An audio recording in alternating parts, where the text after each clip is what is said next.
स्वागत है आपका पशु परिचर की क्लास में पशु रसक मैथमेटिक्स। प्रीवियस वीडियो क्लास में हमने डिस्कस किया था स्थानीय मान और अंकित मान किसी भी अंक का क्या होता है। उसके बाद में आज हम लोग टॉपिक लेके चल रहे हैं गणितीय संक्रियाएं। गणितीय संक्रियाएं, देखिए गणितीय संक्रियाएं हम देखें चार तरह की ये होती हैं आपकी, जिसमें प्लस, माइनस, भाग और मल्टीप्लाई मतलब गुण, चार तरह की संख्याएं होती हैं। अब इन्हीं को लेके आज थोड़ा सा अपन डिस्कशन करेंगे। इससे पहले अपन थोड़ा सा ये देखते हैं कि संख्याओं में यहाँ हमें क्या क्या अंतर दिखाई देगा। अभी तक जो संख्याएं हमने देखी हैं, जितने भी तरह की संख्याएं हमने पढ़ी है, उसमें से क्या क्या यहाँ पे हमारे लिए यूजफुल रहेगा। देखिए, किसी भी संख्या से पहले, किसी भी संख्या से पूर्व, माइनस मतलब ऋणात्मक, किसी भी संख्या से पूर्व ऋणात्मक चिन्ह हो तो संख्या ऋणात्मक संख्या कहलाती है। कौन सी संख्या कहलाती है? ऋणात्मक संख्या कहलाती। किसी भी संख्या से पूर्व में अगर कैसा साइन हो, कैसा सिंबल हो, नेगेटिव का हो, माइनस हो, तो वो संख्या ऋणात्मक संख्या कहलाती है। उदाहरण हम देखना चाहेंगे इसमें 5, 7, 8, -9, -2। तो देखिए इनसे पहले कोई भी चिन्ह नहीं लगा हुआ है, जबकि 9 और 2 से पहले किसका चिन्ह लगा हुआ है? माइनस का ऋणात्मक चिन्ह लगा हुआ है। इसलिए ये संख्याएं कौन सी संख्याएं हो जाएंगी? ऋणात्मक संख्याएं हो जाएंगी। ऋणात्मक संख्याएं, जिस भी संख्या से पहले माइनस का चिन्ह होगा वो संख्या कौन सी हो जाएगी? ऋणात्मक संख्याएं हो जाएंगी। अब देखिए, ये तो होगी ऋणात्मक संख्याएं। दूसरी आपकी होती है धनात्मक संख्याएं। जिस संख्या से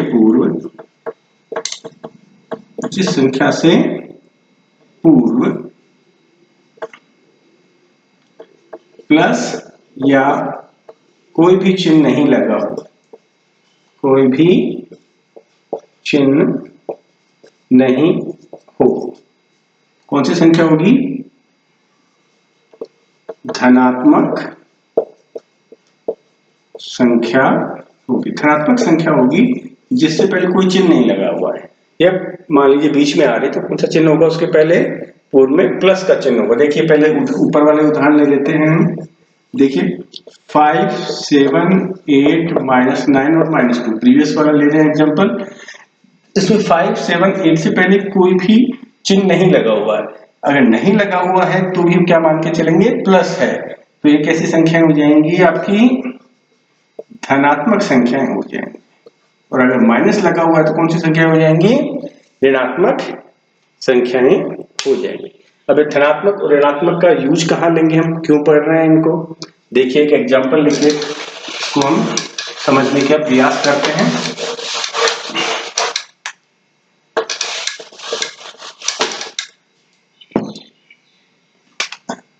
कोई भी एग्जांपल आप ले लीजिए जिसमें धनात्मक और ऋणात्मक संख्याएं दोनों एक साथ आ जाए, दोनों एक साथ आ जाए। 5, 7, 4 कैसी संख्या होगी? कुछ भी चिन्ह नहीं है इससे पहले, इसे क्वेश्चन धनात्मक। ये ले लीजिए अब 4, 1, 5, इससे पहले कौन सी संख्या आ गई? आपके माइनस आ गई, तो कौन सी संख्या हो जाएगी? ये ऋणात्मक। अब मान लीजिए मैं प्लस लगा करके कोई भी संख्या यहाँ पे लिख देता हूँ, कोई भी आप लिखिए, प्लस 7, 1, 6। तो यहाँ देखिए इस 5, 7, 4 से पहले कोई भी चिन्ह नहीं है तो भी ये धनात्मक है। मैंने यहाँ बीच में संख्या आ गई तो बीच में किससे है? प्लस से रिप्रेजेंट किया है, तो इससे पहले प्लस का साइन आ गया, इसलिए कौन सी संख्या आ गई? माइनस की। प्लस की संख्या आ गई और माइनस है तो ये ऋणात्मक संख्या कहलाएगी। देखिए -68, -75 प्लस, इसी तरह बहुत सारी संख्याएं आप लिख सकते हैं। कुछ भी लिख दीजिए। का मान ज्ञात कीजिए, का मान ज्ञात कीजिए। कोई भी एग्जांपल, कोई भी संख्या इनकी जगह आप चेंज करके ले सकते हैं। देखिए इसको कैसे सोल्व करेंगे। इसमें दोनों संख्याएं हमारे पास धनात्मक भी हैं और ऋणात्मक भी, तो इनको कैसे सोल्व किया जाए, कैसे हल करें इसको। तो देखिए इसका सॉल्यूशन हम करते हैं कि पहले धनात्मक जो संख्याएं हैं उनको एक जगह ले लेंगे और ऋणात्मक संख्याओं को एक जगह ले लेंगे। ठीक है, मतलब सभी धन संख्याओं का योग एक बार कर लेंगे, सभी ऋण संख्याओं का एक बार कर लेंगे। देखिए कैसे करते हैं। 574 minus 415 plus 716 minus 68 minus 75 and 200। अब देखिए इसमें धनात्मक संख्याएं कौन सी हैं, ये भी धनात्मक है, ये भी धनात्मक है और ये भी धनात्मक। सभी धनात्मक संख्याओं को आप एक साथ लिख दीजिए। तो सभी धनात्मक संख्याएं आपने एक साथ लिख दी। 574 प्लस 716 एंड प्लस 200। अब सभी जो ऋणात्मक संख्याएं उनको एक साथ लिख दीजिए। माइनस 415 माइनस 68 माइनस 75 लिख दिया आप सबने। देखिए इसके अलावा कुछ बचिएगा नहीं है।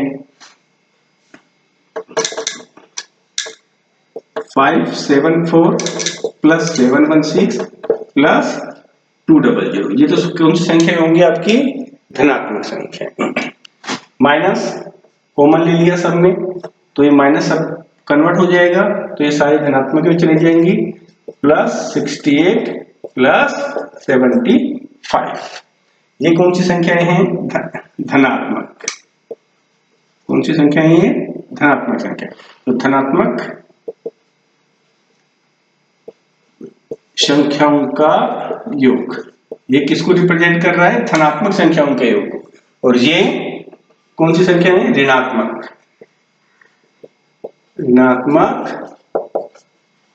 संख्याओं का योग। बीच में किसका सिंबल है, माइनस का। तो इस तरह की संख्याएं जो कि धनात्मक और ऋणात्मक एक ही साथ हों, तो धनात्मक संख्याओं का योग करेंगे, ऋणात्मक संख्याओं का योग करेंगे, और उन दोनों का अंतर जो आएगा वही हमारा आंसर हो जाएगा। अब देखिए इन सबको ऐड करें। 574 716 200, ठीक है। 6 और 4 10, हासिल कितना चला जाएगा ऊपर, 1, 7 और 1 8, 8 and 1 9, 5 and 7 12 and 12 and 2 14।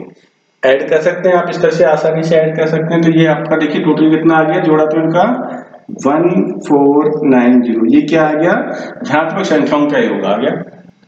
Minus ऋणात्मक संख्याएं कौन सी हैं, 415 68 और 75। इन सबको भी ऐड करना है, हमें जोड़ना है। तो देखिए 5 5 10 और 8 18, हासिल कितना चला जाएगा 1, 6 और 1 7, 7 14 और ये 15, फिर 5 5 8 5 5 8। अब माइनस करना है आपको 1490 में क्या माइनस करना है, 558 आपको माइनस करना है। 0 में से 8 नहीं जाता है, तो क्या करेंगे, इससे क्या ले लेंगे, उधारी ले लेंगे। कितना उधार लेंगे, 1, यहाँ क्या कन्वर्ट हो जाएगा 1 10 रेंज में लाते ही ये हो गया 10, और 10 में से 8 माइनस करेंगे तो हमारे पास क्या रिमेनिंग रहेगा 2। यहाँ से 1 आपने क्या चला गया था, वहां पे रेंट पे चला गया, तो उधारी पे चला गया, तो यहाँ पे कितना रह गया 8 में से 5 माइनस करेंगे आप 3।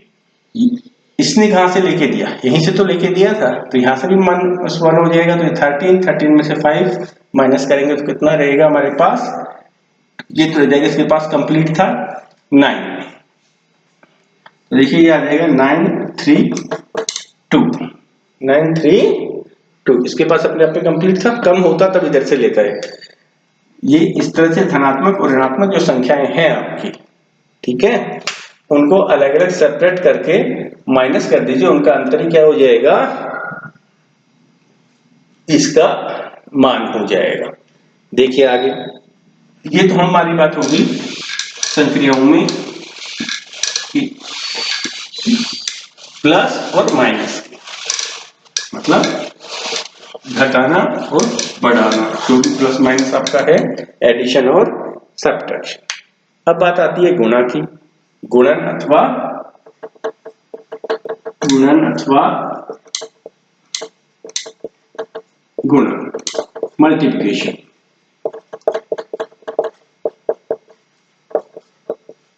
इसकी बात कर रहे हैं हम, मल्टीप्लिकेशन।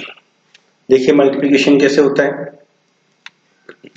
पहले तो होता क्या है मल्टीप्लिकेशन। मान लीजिए 2 को हम ऐड कर रहे हैं, ठीक है। कितनी बार ऐड किया आपने 2 को?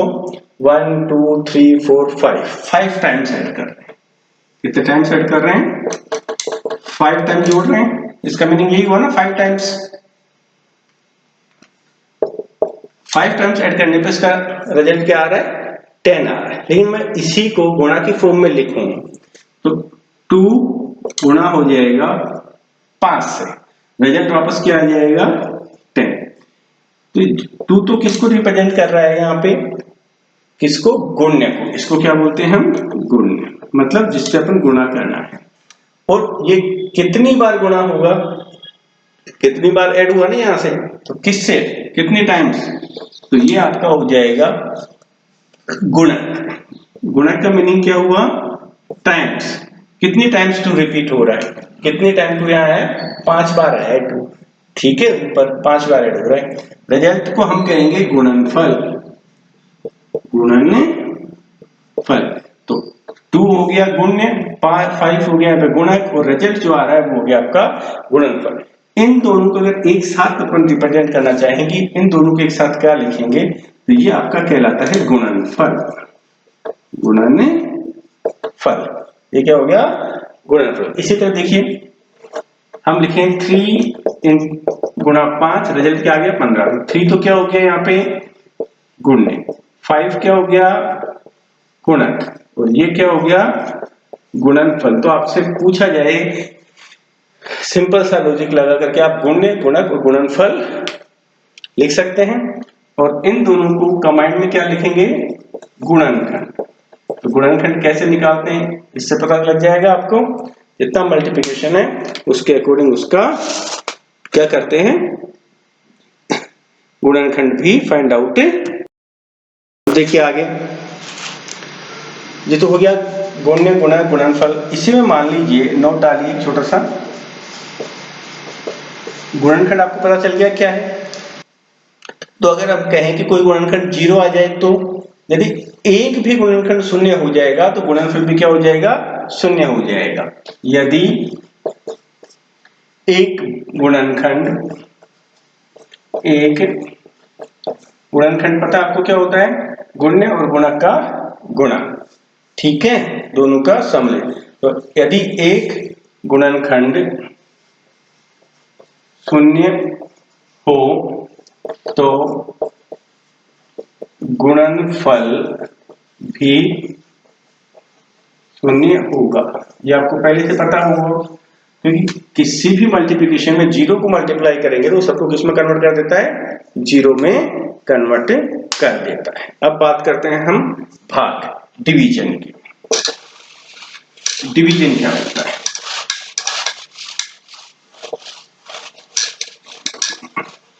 तीन संख्याएं पढ़ ली, चौथी अपनी लास्ट, भाग, डिवीजन।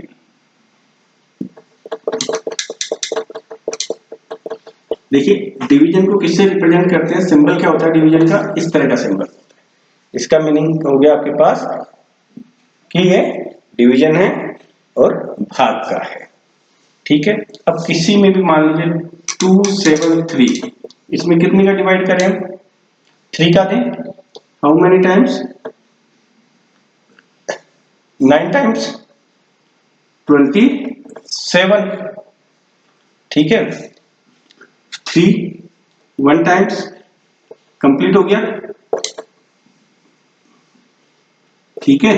क्या आ गया? 0। अब 2 और ले लीजिए, मान लीजिए आगे, तो 2 में तो 3 का डिवाइड होगा ही नहीं, तो कंप्लीट क्या हो जाएगा? इसको हम लिखना चाहें, ये 3 है, ये होता है आपका भाजक, जिसका भाग आप दे रहे हो, ठीक है। ये क्या होता है? 3 क्या हो गया? भाजक। और ये संख्या जो होती है वो होती है भाज्य। ये होता है आपका भागफल। क्या होता है? भागफल। और जो रिमाइंडर होता है वो होता है शेषफल। तो ये सारी चीजें भाग देने के अंदर होती हैं, इनके क्या नाम है आपको पता होना चाहिए। जिसका भाग दे रहे हैं वो भाजक, जिसमें भाग दे रहे हैं वो भाज्य, भाग देने पर जो प्राप्त हो रहा है वो भागफल, और भाग देने पर जो शेष बच रहा है वो शेषफल। तो इसी तरह इसको आप लिखना चाहें तो भाज्य किसके बराबर हो जाएगा, भाज्य बराबर हो जाएगा आपके भाजक गुणा भागफल और प्लस कर देंगे शेषफल को। शेषफल को क्या कर देंगे हम, तो भाज्य किसके बराबर हो जाएगा, भाजक गुणा भागफल, और शेषफल को प्लस कर देंगे इसके बराबर हो जाएगा। ठीक है, इसी को देखिए दूसरे तरीके से ऐसे भी लिख सकते हैं 80 डिवाइड बाई 5। इसका मतलब क्या होगा, 80 में 5 का भाग, 80 में 5 का भाग, इसका मतलब क्या है 80 में 5 का भाग दे रहे हैं। ठीक है, करते कैसे हैं इसको देखिए, 80 तो ये है ही, भाग किस में कन्वर्ट हो जाता है, गुणा में, और 1/5 डिवाइड होके नीचे आ जाता है। ठीक है, तो आप यहां से कैंसिल आउट कर देंगे और ये रिजल्ट आ जाएगा आपका 16। ठीक है, इस तरह से आप प्लस माइनस मल्टीप्लाई और डिवीजन कर सकते हैं। अब देखिए आपने भाग की कीजिए, किसमें किसका भाग जाता है थोड़ा शॉर्ट में हमें पता होना चाहिए ताकि हमें ज्यादा टाइम ना लगे क्वेश्चन को सोल्व करने के अंदर। तो हम अभी देख रहे हैं भाजकता के नियम, भाजकता के नियम। देखिए भाजकता के नियम, पहला 2 से भाजकता का नियम, 2 से भाजकता का नियम। 2 से कौन कौन सी संख्याएं भाज्य, सिंपल सा लॉजिक याद रखिएगा कि इकाई का अंक क्या हो, इकाई का अंक क्या होना चाहिए, 0 भी हो सकता है, इकाई का अंक क्या हो जाएगा 2 से भाज्य हो जाएगा, 2 होने पे भी, 4 होने पे भी, 6 होने पे भी, 8 होने पे भी। तो अगर 0, 2, 4, 6, 8 इकाई में इनमें से कोई सा भी अंक होगा तो वह संख्या 2 से क्या हो जाएगी, भाज्य हो जाएगी पूरी पूरी, और शेषफल क्या मिलेगा, 0 मिलेगा। 3 से भाजकता का नियम, 3 से भाज्य। ठीक है, 3 से भाज्य में देखिए 3 से भाज्य कौन सी संख्याएं होंगी, जितनी भी संख्याएं हैं, ठीक है, सभी को जोड़ लीजिए, क्या कर दीजिए, सभी को जोड़ लीजिए, सभी अंकों के योग में 3 का पूरा पूरा भाग चला जाए, सभी अंकों के योग में 3 का पूरा पूरा भाग चला जाए। किसका भाग चला जाए, 3 का पूरा पूरा भाग चला जाए। ठीक है, देखिए कोई उदाहरण आप लेके देखिए, उदाहरण ले 2, 4, 3। देखिए 2, 4, 3 में 2 है प्लस 4 प्लस 3 ऐड जोड़ दीजिए, 4 2 6 और 3 9, 9 में 3 का भाग जाएगा पूरा पूरा जाएगा, तो ये किससे हो गई, 3 से भाज्य हो गई। ठीक है, कोई और संख्या देखिए ऐसे, क्योंकि छोटी संख्या है अब बड़ी संख्या ले लीजिए, 9, 7, 3, और भी बड़ी ले, ये लीजिए 6, 2। ठीक है, अब वापस क्या करें, अंकों को ऐड करें, 9 प्लस 7 प्लस 3 प्लस 6 प्लस 2, 9 और 7 16, 16 और 3 19, 19 और 6 25, 25 और 2 27। 3 की टेबल में आता है कि 27 आता है, 3 का पहाड़ में 27 आता है, तो ये भी 3 से क्या हो जाएगी, भाज्य हो जाएगी। तो 2 से भाज्य, जिसके इकाई का अंक 0, 2, 4, 6, 8 में से कोई सी भी होगा वो 2 से भाज्य हो जाएगी। इसी तरह 3 से भाज्य संख्या कौन सी होगी? जितने भी अंक हैं उस संख्या के अंदर उस सबको जोड़ दो अंकों को, और जो उनका जोड़ने पे योग आ रहा है उसमें 3 का भाग देके देख लो, पूरा पूरा भाग जाता है, शेषफल 0 बचता है, तो वो संख्या 3 से भाज्य होगी। देखिए कितनी बड़ी संख्या लिखेंगे, पूछेगा 3 से भाज्य है, 3 का डिवाइड देने लग जाओगे, जरूरत ही नहीं है ना, एडिशन कीजिए सबका, और अगर 3 के मल्टीपल में आ रहा है तो क्या हो जाएगा? 3 से भाज्य हो जाएगा। अब बात करते हैं 4 से भाज्यता का नियम, मतलब 4 से भाज्य संख्या कौन सी होगी? 4 से भाज्य संख्या, मान लीजिए ये कोई संख्या है, ठीक है, कितनी बड़ी संख्या हो, कितनी भी बड़ी संख्या ले सकते हैं इनकी जगह पे, ठीक है, इनके लास्ट 2 डिजिट मतलब इकाई का अंक और दहाई का अंक, इकाई का अंक और दहाई का अंक, इकाई और दहाई के अंक में अगर मान लीजिए इकाई और दहाई के अंक से कोई भी संख्या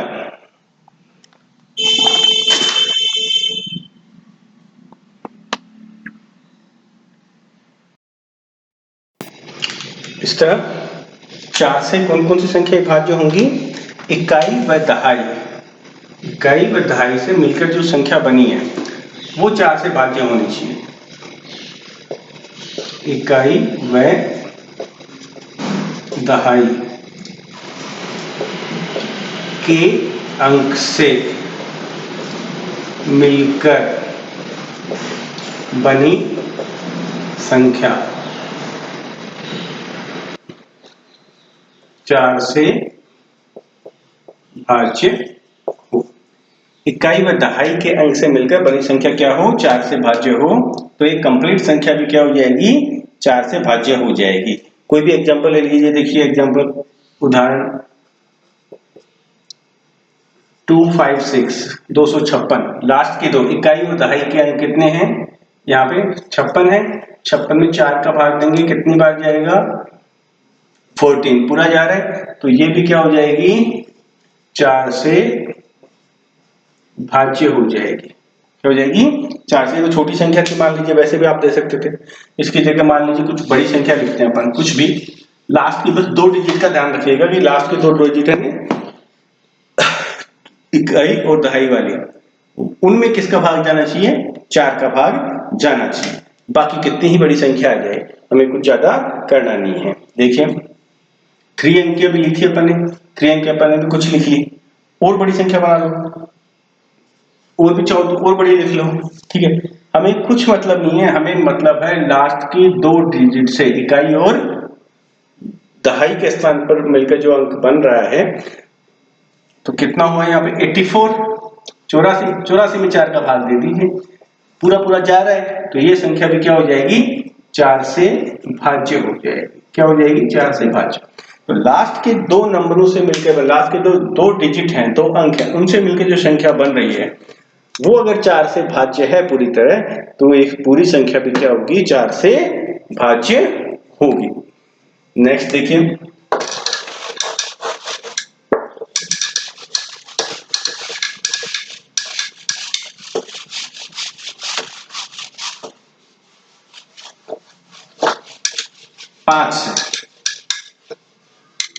पांच से भाज्यता करनी है, 5 से भाज्य,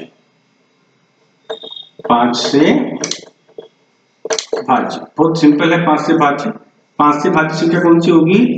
इकाई का अंक, इकाई का अंक 0 0 0, ठीक है, इकाई का अंक 0 या 5, कोई भी संख्या लीजिए, कितनी ही बड़ी संख्या हो, इकाई के अंक पे अगर 0 है या 5 है तो पूरी संख्या क्या हो जाएगी? 5 से भाज्य हो जाएगी। चाहे से वो 10 हो, 20 हो, या कुछ ही लिख लीजिए, 5 9 2 3 9 5 6, लास्ट में 0 आ जाएगा। कितनी ही बड़ी संख्या आपने लिख ली, ठीक है ना, लास्ट में क्या आ गया? 0 आ गया, तो 5 से क्या हो जाएगी? भाज्य हो जाएगी। लास्ट में 0 आ गया या लास्ट में 5 आ गया, 9 7 2 6 5 9 0 2 3 5, कितनी बढ़िया संख्या देखिए, लास्ट में क्या आ गया? 5, तो क्या हो जाएगी? 5 से भाज्य हो जाएगी। ठीक है, लास्ट का अंक जो है, इकाई का अंक जो है वो क्या होना चाहिए, या तो 0 हो या 5 हो, तो किससे भाज्य हो जाएगी, 5 से भाज्य हो जाएगी। जी है। अब देखिए हम देखते हैं 6 से भाज्य, 6 से भाज्य कौन सी संख्या 6 से भाज्य होगी, कौन सी नहीं होगी। तो देखिए 6 के गुणनखंड क्या होते हैं, 3 व 2, तो 3 व 2 से भाज्य संख्या 6 से भी भाज्य होगी। 3 और 2 से अगर भाज्य है तो वो क्या होगी, 6 से भी भाज्य होगी। ठीक है, अब 2 से भाज्य संख्या आप जानते हैं क्या होता है, 2 से भाज्य जिसके अंक इकाई का अंक, या ये कहेंगे लास्ट में क्या आए, 0, 2, 4, 6, 8 में से कुछ भी डिजिट आ जाए। 3 से भाज्य संख्या कौन सी होती है, जितने भी अंक की संख्या उन सब अंक को क्या करते हैं, ऐड करते हैं। ठीक है, और बाद में 3 का भाग देके देख लेते हैं, जा रहा है नहीं जा रहा पूरा पूरा। तो ऐसा करने पर अगर 2 और 3 से भाज्य है तो वो 6 से भी क्या हो जाएगी, भाज्य हो जाएगी। कोई भी संख्या लिख के देख लीजिए, छोटी बड़ी, ये 3 डिजिट है, लास्ट में 5 है, 5 आ गया लास्ट में, तो क्या होगा, तो 3 और 2 से तो वैसे ही भाज्य नहीं होगी, और आगे बढ़ा देंगे 2, 6, 9। ठीक है, नहीं होगी। ठीक है, 8 कर दे लास्ट में, हो जाएगी। देखिए लास्ट में क्या है, 8 है, तो इकाई का अंक क्या हुआ, इकाई अंक 8, तो 2 से क्या हो जाएगा, 2 से भाज्य हो जाएगी। ये कंप्लीट संख्या, ये कंप्लीट संख्या 2 से भाज्य हो जाएगी। अब इनको ऐड करिए, 9 + 6 + 5 + 2 + 6 एंड प्लस 8, सबको ऐड करके क्या आएगा, 9 and 6 15, 20, 22 एंड 30 एंड 36। 36 को 3 से डिवाइड करिए, कंप्लीट जा रहा है 12 टाइम्स। अगर ऐसा है तो इनसे अंकों से मिलके बनी संख्या जो कि ऊपर है, 3 से भी क्या हो जाएगी, भाज्य हो जाएगी। तो ये जो हमने संख्या ली है कंप्लीट 2 से भी भाज्य है और 3 से भी क्या है, भाज्य है, तो क्या हो जाएगी, 6 से भी भाज्य हो जाएगी। तो इस तरह से आप बगैर डिवाइड किए, बगैर भाग दिए पता कर सकते हैं कि कोई भी संख्या 6 से भाज्य है या नहीं है। अब बात करते हैं 8 से भाज्य। 8 से भाज्य जैसे 4 से किया था कि इकाई और दहाई के अंक से मिलकर बनी संख्या, इसी तरह एक और बढ़ा दीजिए यहां पे, इकाई, दहाई और सैकड़ा। इकाई, दहाई और सैकड़ा के स्थान पर स्थित अंकों से बनी संख्या किससे भाज्य हो, 8 से भाज्य हो। 8 से भाज्य हो तो कंप्लीट संख्या भी क्या होगी, 8 से भाज्य हो जाएगी। देखिए कोई भी एग्जांपल, 3216, इसी को देख लीजिए, लास्ट के 3 डिजिट कौन से हैं, लास्ट के 3 अंक 216, तो 216 में 8 का डिवाइड कर दीजिए, 2 टाइम्स 5, 6 आ जाएगा ऊपर से नीचे, कंप्लीट चला गया, शेषफल क्या आ गया, 0। तो लास्ट के जो 3 डिजिट है वो क्या है, 8 से डिवाइड हो रहा है कंप्लीट, इसलिए कंप्लीट संख्या भी क्या हो जाएगी, 8 से भाज्य हो जाएगी। ठीक है, तो 8 से भाज्य संख्या का पता करना हो तो लास्ट के जो 3 अंक हैं उनमें 8 का भाग देके देख लो, पूरा पूरा जाता है तो ये पूरी संख्या चाहे कितनी ही अंकों की हो 8 से डिवाइड हो जाएगी, अदरवाइज ये नहीं होगी। ठीक है, अब बात करते हैं 9 से भाज्य। किससे भाज्य, 9 से। 9 से भाज्य, 9 से भाज्य संख्या कौन सी होगी, सभी अंकों के योग में 9 का पूरा पूरा भाग चला जाए। क्या चला जाए? पूरा पूरा भाग चला जाए। अगर वही सभी अंकों का क्या करेंगे, 3 वाला का जो किया था सेम, सभी अंकों का योग करेंगे और उनमें 9 का भाग देंगे, और 9 का भाग देंगे तो पूरा पूरा भाग जा रहा है तो संख्या 9 से भाज्य होगी, अदरवाइज नहीं होगी। एग्जाम्पल ले लीजिए, देखो उदाहरण 1872 ले लें। 1872। अब देखिए यहाँ पे 1 + 8 + 7 + 2 कितना हो गया? 8 और 1 9, 9 और 7 16, 16 और 2 18, 18 में 9 का डिवाइड करिए, कितना आ जाएगा? 2 आ जाएगा। कंप्लीट आ गया। अब कंप्लीट डिवाइड हो गया तो ये भी क्या हो जाएगी? 9 से भाज्य हो जाएगी। ठीक है, क्या हो जाएगी? 9 से भाज्य हो जाएगी। अब बात करते हैं आगे 10 से भाज्य की। देखिए 10 तो एक ही है, यहीं पे देख लीजिए। 10 से भाज्य संख्या किससे? 10 से। इकाई का अंक क्या होना चाहिए? इकाई का अंक 0 होना चाहिए, 0 होना चाहिए। इकाई का अंक 0 होगा ना तो वो संख्या 10 से भाज्य होगी, अदरवाइज नहीं। ठीक है, 11 से भाज्य।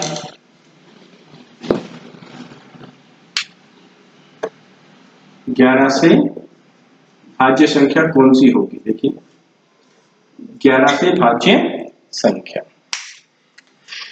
कोई भी संख्या ले लीजिए, उसके इकाई के स्थान से राइट हैंड की तरफ से अपन काउंट करना शुरू करते हैं। तो देखिए इकाई के स्थान से,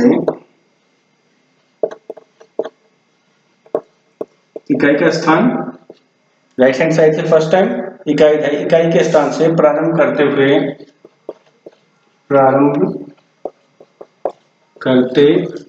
हुए कौन कौन से स्थान आएंगे? या तो सम स्थान होंगे या विषम, दो ही होते हैं। ओड या इवन पोजीशन होंगी। इकाई का स्थान फर्स्ट ओड, फिर दूसरे नंबर वाला इवन, फिर तीसरे नंबर वाला ओड। तो इकाई के स्थान से प्रारंभ करते हुए सम स्थानों का योग, सम स्थान पर स्थित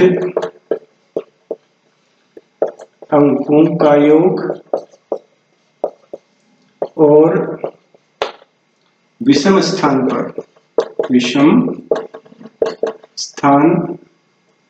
पर स्थित अंकों का योग करें और दोनों का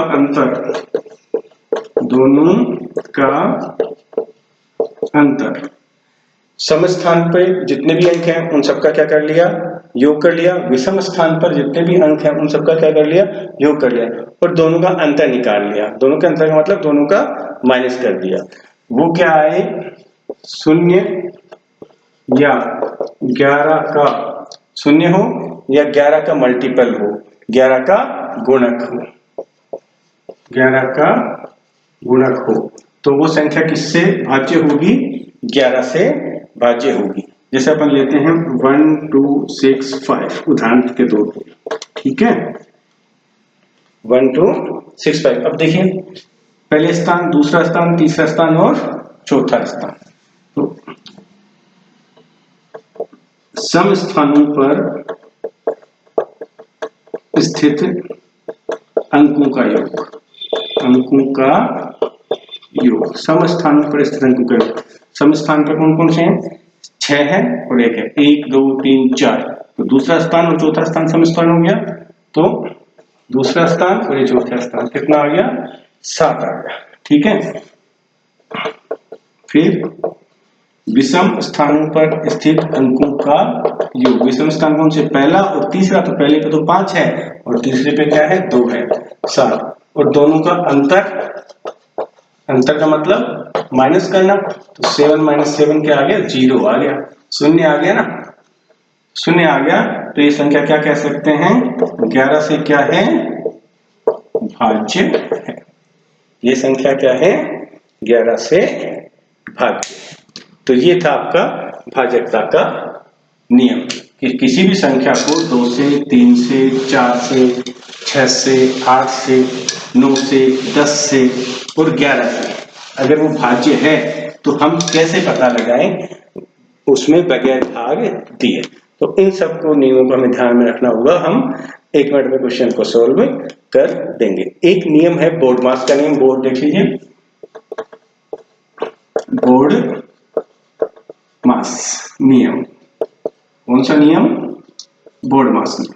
देखिए बोर्ड मास नियम में क्या देखेंगे हम कि मान लीजिए बहुत सारी चीजें एक ही क्वेश्चन में आ गई। पहले तो क्या आया था, धनात्मक ऋणात्मक संख्या ही आई थी।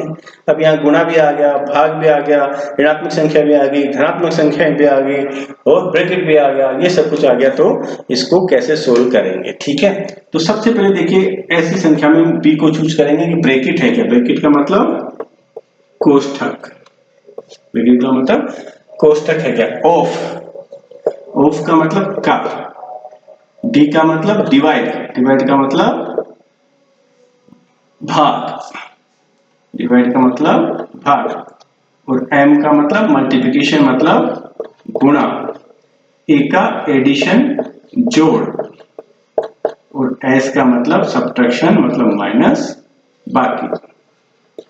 ठीक है, जोड़ और घटाओ, घटाओ। ठीक है, ये सारी चीजें हो जाएंगी। किसी भी क्वेश्चन में अगर ब्रैकेट दिया है तो सबसे पहले ब्रैकेट सोल्व करेंगे, फिर ऑफ अगर दिया है तो ऑफ को सोल्व करेंगे, फिर भाग को देखेंगे, डिवाइड देखकर सोल्व करेंगे, फिर मल्टीप्लिकेशन और फिर एडिशन, और सबसे अंत में क्या करेंगे, घटाना करेंगे, माइनस करेंगे। तो ये नियम लागू होगा क्वेश्चन को सॉल्व करने के अंदर। अब ब्रैकेट में भी देखिए, अगर पहले मान लीजिए बड़ा ब्रैकेट गिवन है तो सबसे पहले बड़े ब्रैकेट को सोल्व करेंगे, फिर मझला ब्रैकेट है तो उसको मझले ब्रैकेट को सोल्व करेंगे, और सबसे लास्ट में छोटे ब्रैकेट को। ये वाला प्रोसीजर अपनाएंगे। पहले नंबर पर किसको सोल्व करेंगे, बड़े ब्रैकेट को, दूसरे पे मझले को, और सबसे अंत में किसको, छोटे वाले ब्रैकेट को सोल्व करेंगे। नेक्स्ट वीडियो क्लास में हम इसके ऊपर डिपेंड सारे क्वेश्चन सोल्व करेंगे जो कि आपके एग्जाम में पूछे जाएंगे। आज के लिए इतना ही, नेक्स्ट वीडियो क्लास में फिर मिलते हैं।